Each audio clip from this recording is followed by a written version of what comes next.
Welcome back po sa Panahon TV. Mga kababayan, wala na pong bagyo dito po sa ating par ngayon, pero patuloy pa rin pong umiiral itong southwest monsoon o hanging habagat.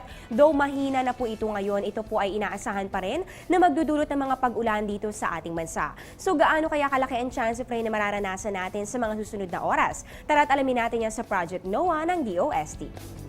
Ito po ang Project NOAA website kung saan makikita natin ang mapa ng Pilipinas na meron pong iba't ibang mga kulay. Ang mga kulay na ito ay meron pong katumbas na percentage ng chance of rain dito po sa ating color scale. So unahin po natin dito sa bahagi ng Luzon. Sa loob po ng 1 hanggang 4 na oras dito po sa Bicol Region, pati na rin po dito sa may parte po ng Calabarzon and Central Luzon, kasama na rin po ang National Capital Region at pati na rin po dito sa bahaging ito ng Palawan.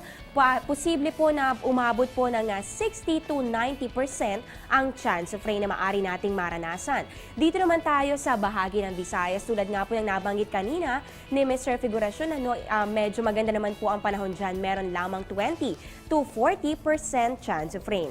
At dito naman po tayo sa bahaging ito ng Mindanao. Dito po sa eastern part ng Mindanao, meron po yung 50 to 80% dahil napapansin naman po natin na nag-iiba po ang kulay. So ang natitirang bahagi naman po ng Mindanao ay meron pong 10 to 40%. Para po kayo mismo ay makita ang madetaling ito, puntahan lang po ang aming website sa www.panahon.tv at nandito rin po ang link para mapuntahan ninyo ang Project NOAA ng DOST. Ngayon, alamin naman po natin ang agwat ng temperatura sa selected Asian cities. Diyan po sa Tokyo, Japan, mataas na po ang 26 to 34 degrees Celsius. At dito naman po sa Beijing, China, mababa naman po ang 22 to 29 degrees Celsius. Sa Bangkok, Thailand naman, mainit na po ang 26 to 33 degrees Celsius. At dito naman po sa may Jakarta, Indonesia, meron pong 24 to 33 degrees Celsius. Sa Ho Chi Minh, Vietnam naman po tayo, mataas na po ang 24 to 31 degrees Celsius at sa Rangoon, Myanmar, meron naman po ang 24 to 29 degrees Celsius. Ngayon, dumako naman po tayo sa global weather ayon po ito sa WMO o World Meteorological Organization. Unahin po natin sa USA and Canada. Sa Washington, D.C., meron po 22 to 30 degrees Celsius at dito naman po sa Ottawa, Ontario, meron po 12 to 23 degrees Celsius. Sa Europe naman po tayo, sa Madrid, Spain, meron po 21 to 36 degrees Celsius at sa Berlin, Germany, meron po 14 to 24 degrees Celsius. Sa Asia and Middle East naman po tayo, sa Kuwait City, Kuwait, napakainit pa rin po ng temperatura.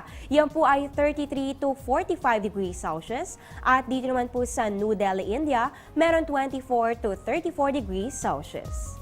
Sa Australia and New Zealand naman tayo, sa Melbourne, meron pong 10 to 15 degrees Celsius. At sa Auckland, meron po yung 7 to 16 degrees Celsius. Ano nga ba ang storm surge at paano ba ito nangyayari? Alamin natin yan sa Napapanahong Kaalaman.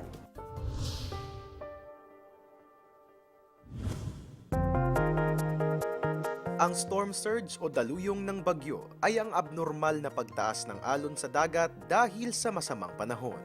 Epekto ito ng malakas na hanging hatid ng bagyo. Dahil dito, bumababa ang atmospheric pressure na nagtutulak sa tubig dagat upang ito ay maipon at tumaas.